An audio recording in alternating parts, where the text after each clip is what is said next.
Bueno, chicos, esperando que se encuentren bien y que estén estudiando. Se dan cuenta que ya ha pasado el tiempo, como que la intensidad es más fuerte, ¿no? Ahoga, ¿no? ¿No sienten? Ahí les mandé un videito al Telegram. Y es que es frecuente esto cuando estás en un nivel de entrenamiento bastante alto. Sobre todo, como siempre les digo, aseguren, eh, entiendan bien, pero entiendan bien los temas más preguntados, o sea, los que ganan en la tendencia, los que en un segmento o en un curso, digamos, lideran en preguntas, entiéndanlos muy bien, ¿ok? Ese es el secreto de la fase uno, entender esos temas. Hay gente que trata de inventar su fórmula, ¿no? Pero luego, tarde o temprano, van a terminar lo mismo. Entonces, como siempre les digo, aseguran los temas más preguntados cuando te falte tiempo, ¿sí?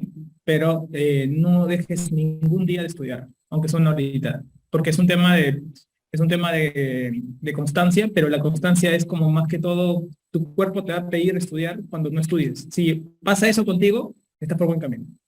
Pero si tu cuerpo no te pide estudiar, entonces algo está fallando, ¿ok? Porque todos los días tiene que haber esa cierta necesidad por querer mirar y revisar. Que ese es el secreto de lo que te va a mantener motivado. Y ya te dije siempre que no esperes tener el mejor estado emocional para estudiar, porque acción precede sentimiento. Siempre va a ser así. O sea, el hecho de hacer genera sentimiento, no es el revés. ¿Ya? Por eso que cuando una vez escuchan una charla o se motivan, tienen ganas de hacer al rato, ¿verdad? ¿Por qué? Porque justamente es como que alguien te está dando algo externo, ¿no? Pero en realidad eso debe ser interno. Entonces, la única manera que se cree es haciéndolo. Y luego de estar haciéndolo, generas recién el sentimiento de seguir manteniéndolo, ¿no? Ese es el secreto de estudiar, digamos, y no cansarse, ¿no? En el intento. Entonces, nos habíamos quedado en esta parte de cardiología. Vamos a tratar de avanzar hoy día toda la cardiopatía isquémica, toda la parte de hipertensión y arritmias, que son fundamentales, son la cereza del pastel, para dejar lo otro que es menos rentable en la última clase. Vamos a ver acá. Con respecto al tratamiento, habíamos dicho, este es como un esquema de resumen. Yo voy a estar en varias situaciones, ¿no? Puede ser que venga la ambulancia, o sea, quiere decir que sea un infarto extrahospitalario, ¿no? O puede ser que tenga que llamar y todo esto, ¿no? Entonces, esto es lo que más retrasa, digamos, esto es lo que más retrasa de todos los tipos de manejo, ¿no? Que llame la familia, que ya lo veremos eso en el caso de paro cardiorrespiratorio, y demore la ambulancia en ir y todo. Acá se retrasa mucho el tiempo, ¿no? Pero independientemente, si tú, por ejemplo, imagínate que tú trabajas en el SAMU, ¿ya? Y tú tienes ahí un electrocardiograma, imagínate nomás digo. Entonces, tú estás ahí y tú tienes el EKG, ya tiene contacto contigo, igualito. Si tú logras hacer el EKG, en menos de 10 minutos tienes que tomar la decisión. Siempre es así. Siempre que el paciente tome contacto contigo, ya sea en una ambulancia, o ya sea en un centro, en un hospital, pero que no tenga farangioplastia, o en un hospital que sí tenga farangioplastia, no importa, no importa, basta que el paciente toque al médico, el médico con una sospecha de infarto, o sea, dolor torácico, clásico, todo eso, tienes menos de 10 minutos para poder diagnosticar. Siempre va a ser así, menos de 10 minutos. Esta es pregunta de examen, siempre. ¿Cuánto es el tiempo que uno debe diagnosticar un infarto después de tener contacto con el paciente? En menos de 10 minutos. ¿Ah? Entonces, eso es muy importante. Ahora, independientemente de eso, de lo que tengas que hacer, se supone que en cualquier escenario tú puedes diagnosticar un ST elevado, ¿no? Porque depende del EKG, ¿verdad? Entonces, en ese momento, ¿qué dijimos nosotros? Nos preguntábamos, ¿te acuerdas? Acá vamos a ponerlo. Nos preguntábamos si teníamos la posibilidad de hacer una angioplastía primaria, ¿no? Por ejemplo, si tú estás en una ambulancia o estás en un centro que no tiene centro cardiológico intervencionista, tú te debes preguntar igual, oye, ¿podré llevarlo a un lugar que le haga angioplastía primaria? Porque sé que la angioplastía es mejor que la fibrinólisis, pues, ¿no? Si el centro más cercano que le haga una angioplastía está en menos de 2 horas, pues lo llevas.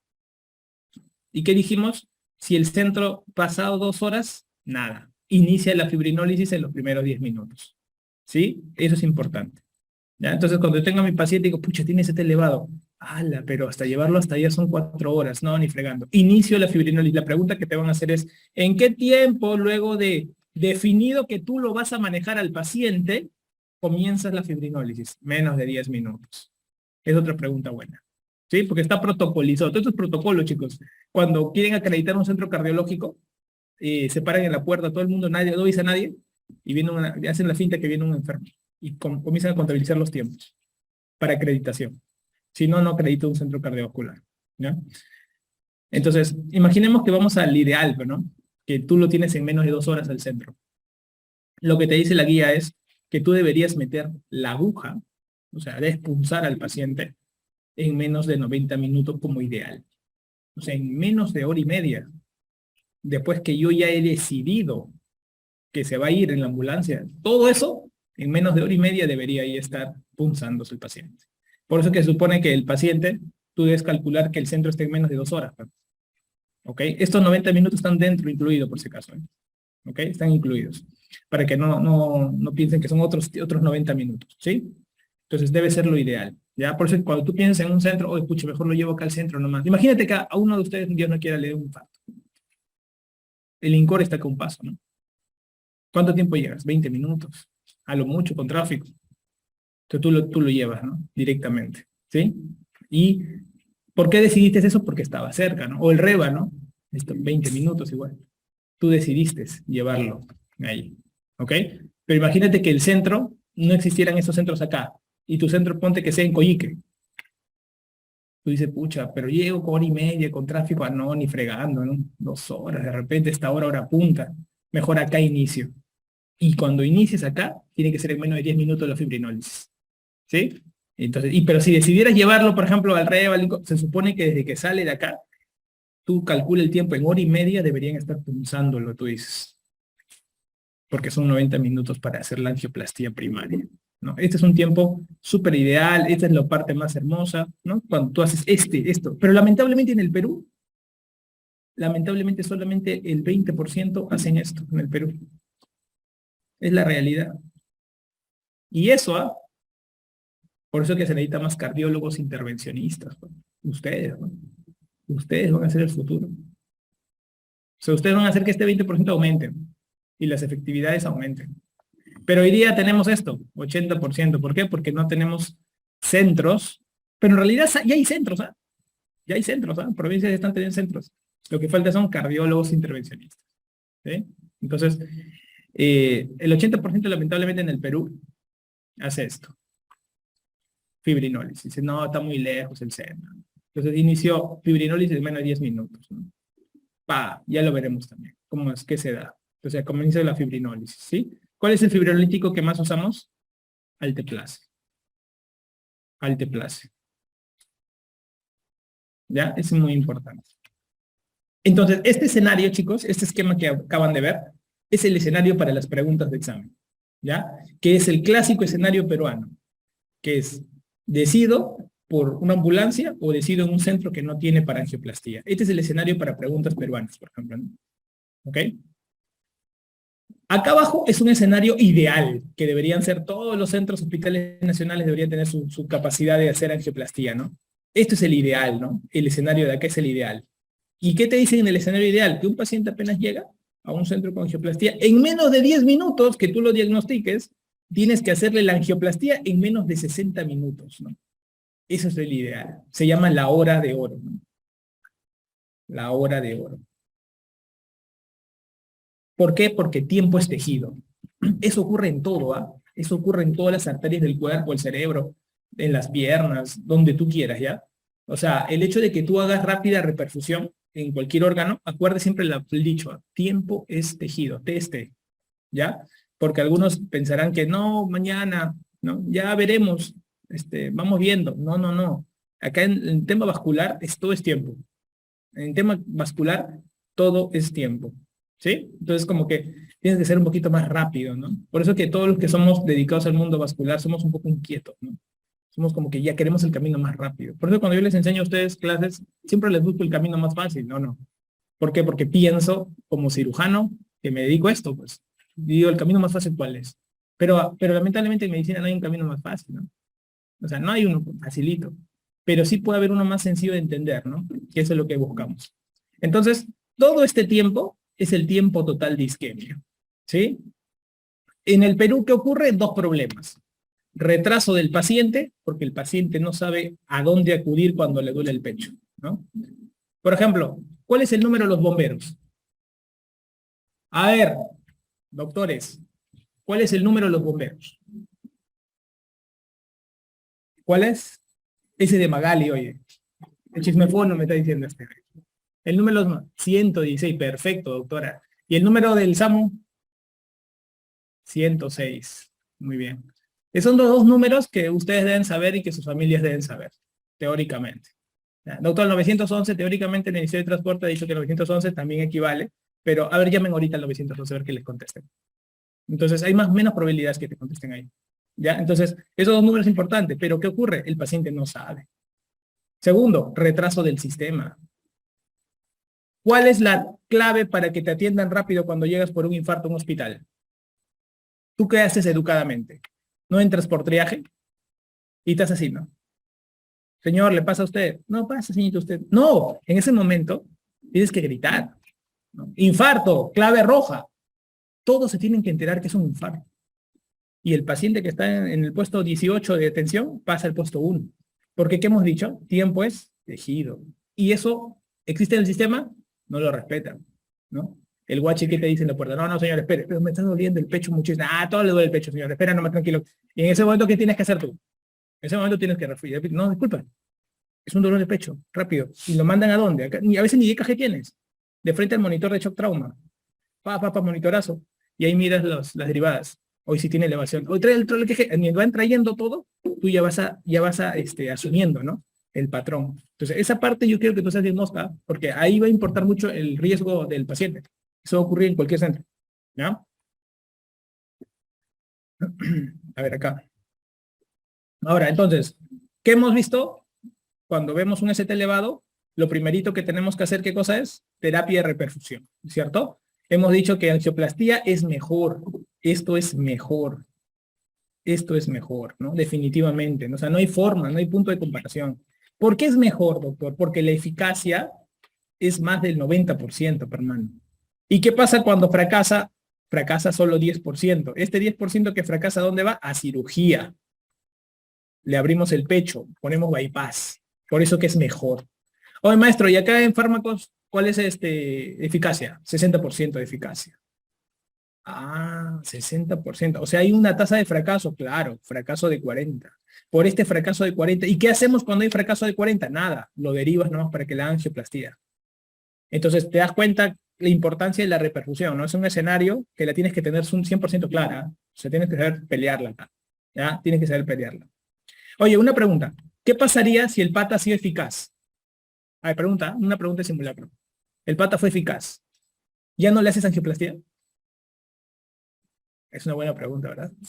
Porque tú de repente, ¿qué dices? No, ya respondió, ya anda a tu casa nomás, Juancho. Sí, ¿estás segura? Anda nomás, juega pelota. Entonces, ¿qué está pasando?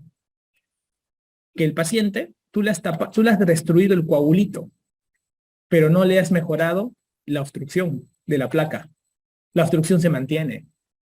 Lo que tienes que es remodelar la placa y colocarle su andamiaje, su stent. Entonces, tienes que hacerle cate también, pero no ahorita como loco, ¿no? Ya por consultorio será más tranquilo, ¿sí? Pero eso es importante que sepas, ¿ya? En la terapia antitrombótica, ¿qué utilizamos? Siempre vas a escuchar antiagregantes, ¿no? Y anticoagulantes, como parte de la terapia, ¿no? La terapia antitrombótica es fundamental, sí, es fundamental, es el segundo pilar.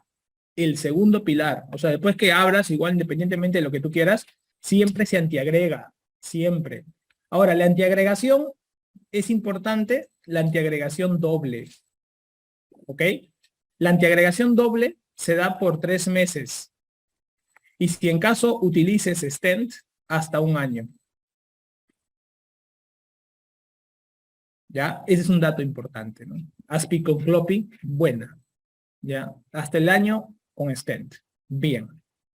¿Ya? Anticoagulación le pongo, doctor, pero yo le estoy poniendo antiagregante. Tienes que anticoagular porque ese corazón, esas arterias están pegajosas.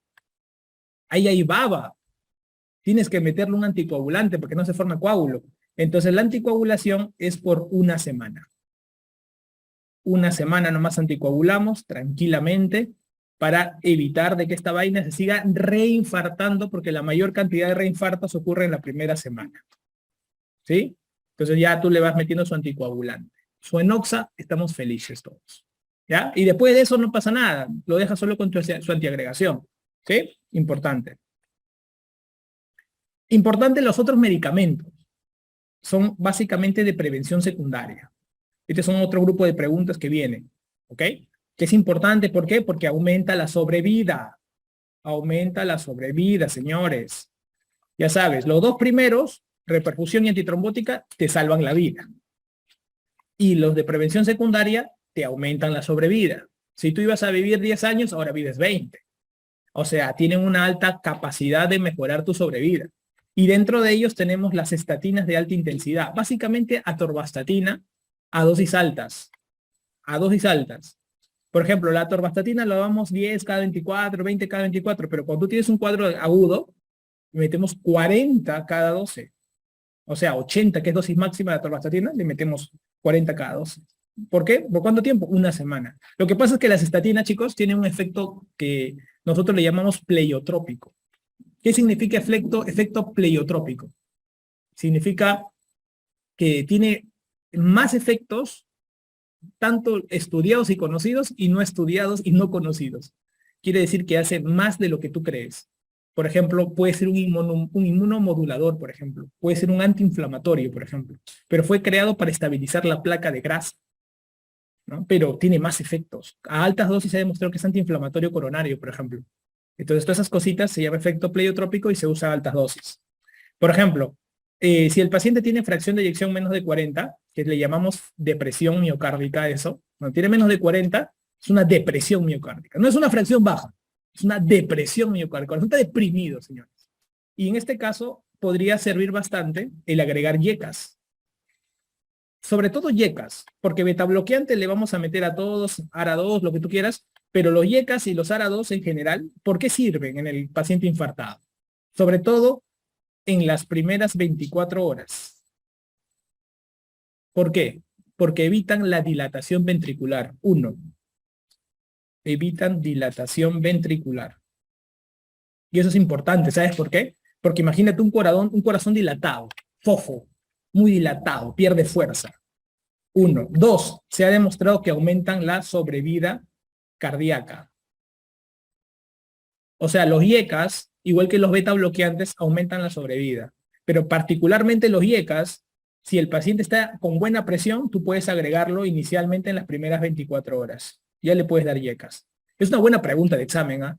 Si te dicen, paciente que es normotenso. Mira, esa pregunta maleada, mañosa. Paciente normotenso, infartado. ¿Qué fármaco le añadiría usted al cóctel de aspirina, clopidogrel, enoxaparina? Acaban de reperfundirlo. Tú, ay Dios mío, tiene todo. ¿Qué le faltará? Y tú en ese momento te acuerdas, ¿no? Las primeras 24 horas de un infarto, si el paciente está estable con la presión, puedes agregarle un YECA. Y no para controlar la presión, sino para evitar el remodelado, en este caso la dilatación ventricular, y para aumentar la sobrevida. Entonces va bien. Y también hay que controlar los factores de riesgo cardiovasculares. Básicamente, la dieta, el ejercicio, todo eso, ¿no? Ahora, una pregunta clásica, ¿no? Varios pacientes dicen, y sobre todo, los infartos son más en hombres que en mujeres. Entonces, el hombre, ¿qué te dice cuando sale de alta? ¿Qué le dice su médico el hombre? Posinfarto, ¿qué le dice? ¿Qué le dice, doctor? ¿Tú qué opinas? ¿Cuál es la pregunta de la mayoría de pacientes varones? Estoy soplando mucho, ¿eh? ¿Qué le dice su cardiólogo? Le dice, ¿cuándo, doctor, puedo volver a mi vida sexual? Te lo dice abiertamente. O sea, el pata acaba de tener un infarto. No importa. O sea, ¿cuándo vuelvo, doctor? La pregunta del cardiólogo, ¿cuál es? No, tranquilo, dale, más tranquilo. No es así. El cardiólogo tiene que hacerlo pasar por una prueba. Y tiene que contabilizar la cantidad de METs que tiene que pasar el paciente sin tener cambios eléctricos. Es como una prueba de esfuerzo. Pasado ese momento, el paciente inicia la rehabilitación cardíaca. Y luego de ello, ya puede hacer su vida una vez aprobado los pasos de la rehabilitación cardíaca. Así como hay rehabilitadores para los miembros, así la gente no sabe que existe rehabilitación de todo. Es un mundo grande, faltan rehabilitadores en el Perú, señores. De verdad, faltan rehabilitadores. ¿Ya? Hay mucho tecnólogo de rehabilitación, pero no hay médicos rehabilitadores. Así que los que hagan rehabilitación les va a ir muy bien. Por si acaso, voy a avisar, me voy soltando el salvavidas. Los que hagan rehabilitación le va a ir muy bien. ¿Ya? Y no hay rehabilitación cardíaca, no hay rehabilitadores vasculares, no, que es lo más abundante y lo que más va a haber en los próximos 10 años. No hay, no hay. ¿Ya? Entonces, dejen de se estar matando por cirugía plástica. Eso sobra. No hay rehabilitadores. Y tú puedes hacer un mundo grande de la rehabilitación. Entonces, eso quiero que lo tengan ustedes en cuenta. Y el paciente nuevamente vuelve, ¿no? Vuelve a la reinserción dentro del proceso. Ahora, así como hay el ST elevado, pues ustedes van a analizar lo siguiente, ¿no? Acá unas cositas nada más como para calentar en electros. Ya saben, ustedes siempre les he dicho que si alguna imagen les preguntaran en el examen, va a ser un electro, ¿no? Lamentablemente, no sé por qué se siguen corriendo los de CONAREME con respecto a los EKGs. O sea, lo que ASPEFAN no hace, ¿eh? ASPEFAN sí le mete sus 2, 3 electros anuales ya. Pero la CONAREME sigue sin ponerte el electro, ¿no? Te escribe el texto, ¿no? Entonces, la ubicación de la cara, bueno, acá está muy regalada, ¿no? Cuando veas B1, B2, ¿qué estás sospechando más o menos? ¿Qué cara es esta? Hasta B3, ¿ah? O sea, ¿qué cara será? Doctor, ¿puede ser B4? No tanto, pero pucha, hasta B3. Generalmente, si tú ves B1 y B2 es septal. Si tú ya chapas B3, ya agarras anterior. ¿Sí? Entonces esta es una cara anteroseptal. ¿Ok? Esto es igual. Mira acá. Tú chapas B2. Mira B2. Doctor, mira B3. Oye, ¿no será lo mismo? Mira B4. Un cachito. Mira B5. O puede ser, ¿eh? No sé. Pero ya te has agarrado B2. Basta que agarres B2 o B1, ya chaparon septal. Basta que agarres B3 o B4, ya chaparon anteroseptal. Cuando tengan, muchachos, problemas con las anteroceptales, ¿qué arteria es la que está fregada? Correcto, muy bien, muchachos. La ascendente anterior. Descendente anterior. Que es la arteria de la viuda, ¿no? Es la que más se tapa. Así que este es el EKG que más van a ver en su vida. ¿Ya? Siempre. Ahora, mira acá abajo. ¿Qué chaparon acá? Al ojo. Al ojo, a ver, ustedes solitos, en esta de acá. ¿Cuál? ¿Cuál? Claro. Bien, bien. ¿Qué cara es? Muy bien, muy bien, muy bien, muy bien, muy bien. Entonces, esta es una cara inferior, ¿ok? Pero acá, mira, buena onda, te he puesto otras fotos, mira, B4, B5. ¿Por qué te ponen B4R, B5R? ¿Qué te dije? Claro, muy bien, muy bien. Es una cara inferior y está asociado a infarto del ventrículo derecho. Siempre que te pongan las R's, acuérdate de derecho, ¿sí? Y las inferiores, te he dicho, sospecha con infarto del ventrículo derecho o cara posterior, ¿cierto? Acá. ¿Y por qué te la pongo? Porque la cara inferior es la cara más preguntada de la historia del residentado médico. Entonces hay que tenerla en cuenta. Tanto así que abajo se repite la misma imagen. Para que la tengas en cuenta. ¿Ya? Esta de acá. Oye, ¿y esta de acá? ¿Cuál sería? Oh, doctor, yo estoy viendo acá B2, creo. B3, creo. B4, creo. Creo que son estas, doctor. Pero, ¿qué más? Y D1, hoy también, doctor. Y ABL, también, doctor. ¿Y qué pasó con B5, B6? Está infradesnivelado. Y acá está elevado. Entonces será, pucha, doctor, creo que es todo, ¿no? ¿Qué agarraremos? Cuando ustedes vean esto, mira, puede ser una antero de B3 y B4, lateral completa, hasta septal, pues, ¿no? ¿Qué cosa es todo? Esto es extenso. ¿Qué pasa cuando hay una lesión extensa? Y miren ABR, señores. ABR está para arriba o para abajo. Para abajo. ¿Por qué? Porque es el Judas, te dije yo. Está contrario al vector cardíaco. Entonces, cuando tú veas que todo se eleva y el ABR se tira al piso, esa es una lesión de tronco coronario izquierdo. Porque chapó todo. Chapa territorio de descendente anterior, chapa territorio de circunfleja. Chapó todo, muchachos. Y para que tú confirmes que de verdad es un extenso, que ha chapó todo, mira ABR. y ABR está en el piso. Entonces es un extenso. ¿Ok? Un extenso. Este paciente tienes que operarlo. Esta es cirugía de una vez. Acá no tienes que dudar. Lo hemos visto en la última clase, ¿verdad? Entonces yo te puedo poner este KG y te digo, actitud. Estén a la descendente anterior, estén a la circunfleja, bypass, dos puentes, aorto coronario, dos puentes, y tú el toque sacas, no, este es bypass, pues, es lesión de tronco. Y no te he dicho nada más. Es una pregunta de nivel. Tú ya estás para responder esas preguntas con lo que te he enseñado. ¿Ok? Y aquí, en esta de acá, siempre busquen, truquito para los exámenes, siempre busquen B1, B2, B3, B4, porque van a chapar la descendente anterior. Y si no, busquen de 2, de 3 a BF. Nunca hay pierden las preguntas. ¿Ya? Entonces acá, por ejemplo, de 2, de 3 a BF. De 2, de 3 a BF. Entonces tú dices, es una inferior. Me pondrán una BR, B3R, B4R, no me ponen, a la derecha no es. Y siempre que veas inferior, también mira B1 y B2. También mira B1 y B2. ¿Y qué ves en B2? ¿Qué ves en B1? Está infradesnivelado. B1 y B2. ¿Qué pasa? ¿Qué decíamos? Imagen en espejo. Quiere decir que está elevado en B7, B9, ¿no? Entonces, esta será un ínfero posterior. ¿Ok?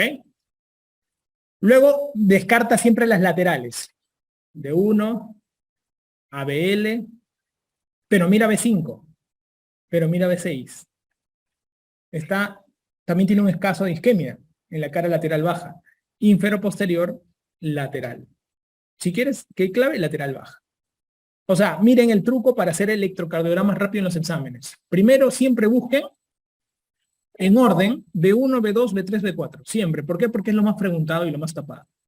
Luego de eso se van a lo que más preguntan siempre, que es cara inferior, 2, 3 ABF.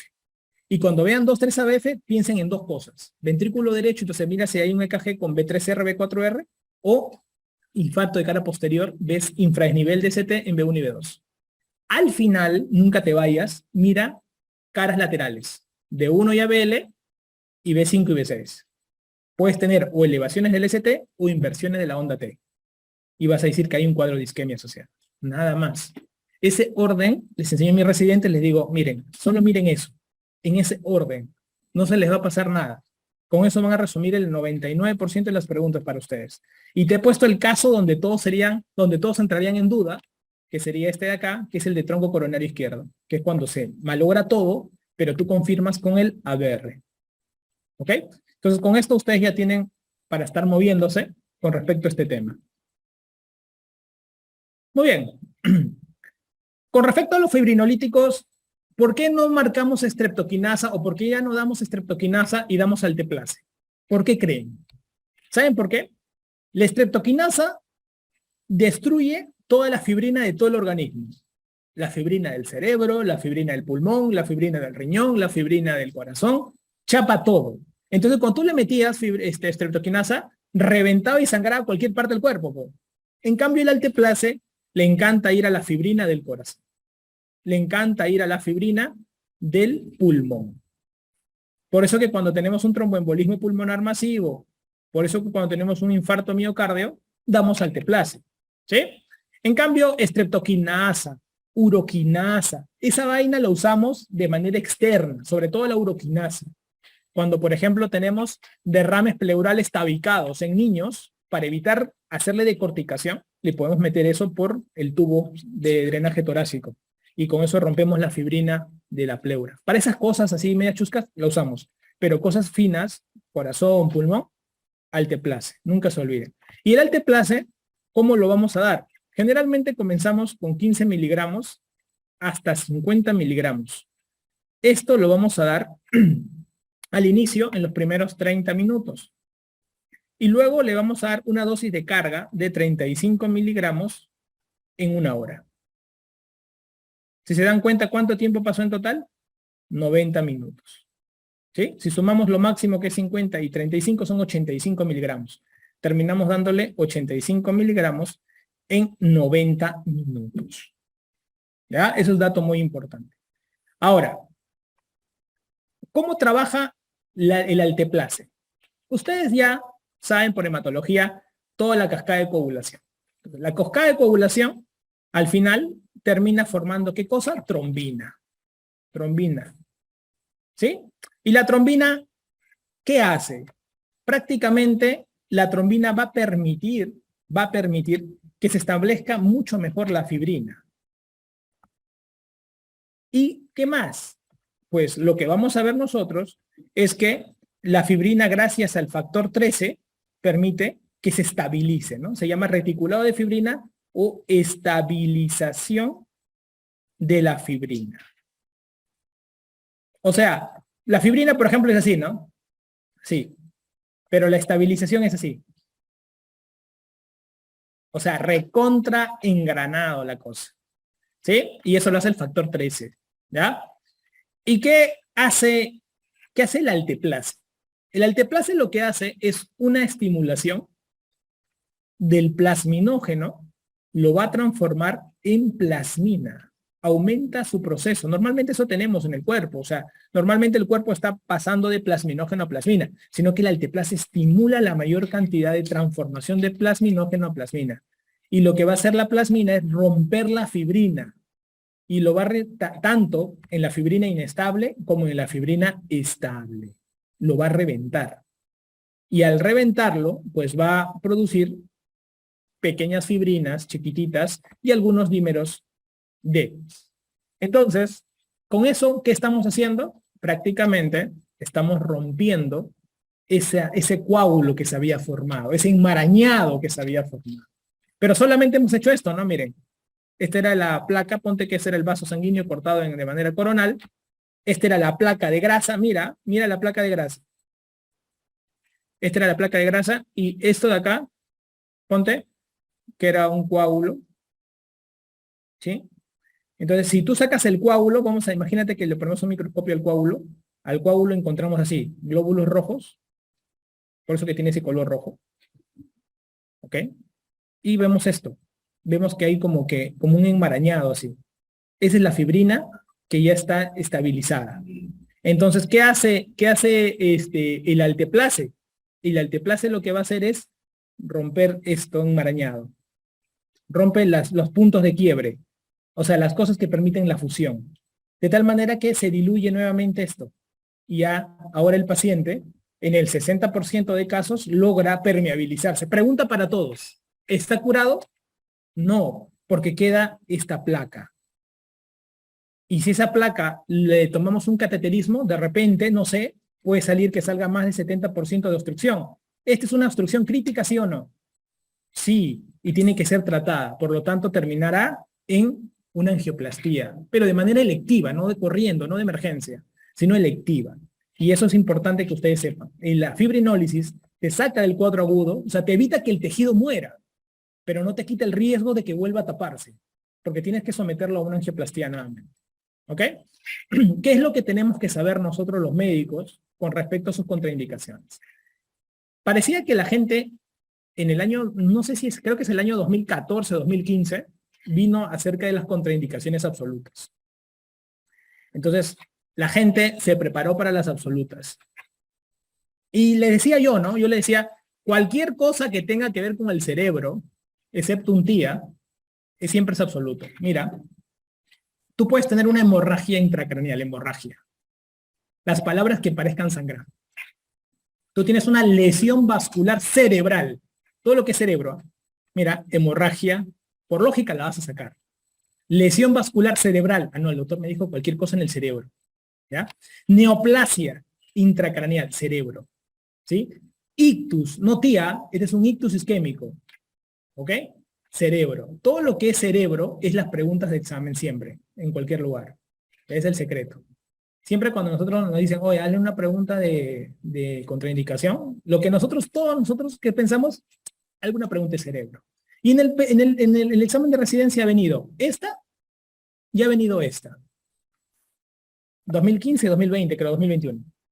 Vinieron esas dos. O sea, es común que venga eso. ¿Sí? Ahora, ¿por qué te pongo que no tía? Porque de todas las relativas, la única que vas a ver de cerebro es el tía. Después todo lo demás cerebro va acá. Y todas las demás salen por lógica.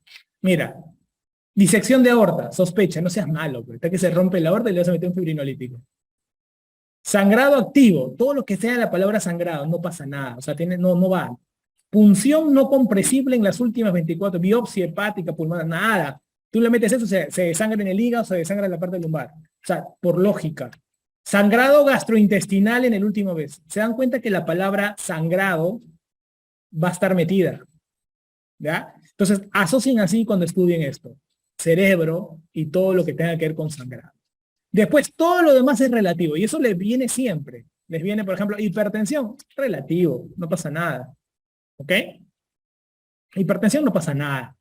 Enfermedad hepática avanzada, no pasa nada. ¿Dónde está el sangrado? Dices tú. Reanimación cardiopulmonar prolongada, no pasa nada. Endocarditis infecciosa, no pasa nada. Úlcera péptica, no, ¿dónde está el sangrado? Tú siempre la palabra sangrado es clave. Tratamiento con anticoagulante, ¿pero dónde está el sangrado? Embarazo por periodo, ahí no está el sangrado. Entonces, ¿se dan cuenta? Entonces es una pregunta que siempre cae y la gente se paltea feo porque piensan que es, pucha, qué maleados. Me han preguntado de la guía. Y exactamente, la guía es la que nos manda. ¿Sí? Entonces todos tienen que tener esta forma de razonamiento y no van a fallar estas preguntas que son más memorísticas que otra cosa. Con respecto al manejo de la parte de la revascularización, con respecto a los fibrinolíticos, el mayor efecto que pueden existir, máximo, vas a encontrar hasta las 12 horas. Ese es el nivel máximo.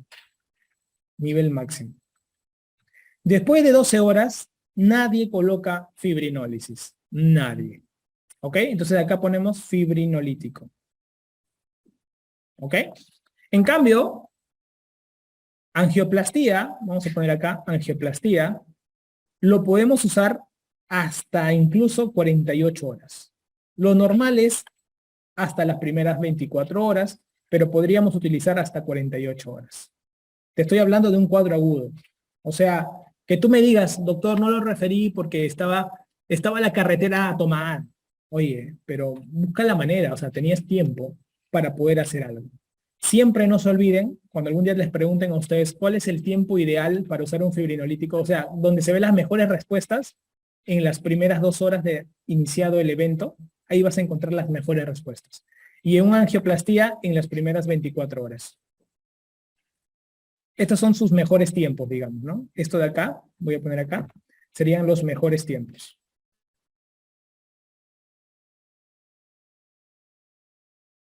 ¿Ok? Pero ojo, con alteplasia, no con estreptoquinasa. Hay preguntas antiguas de estreptoquinasa que he visto ahí. Bueno, ponen 12 horas.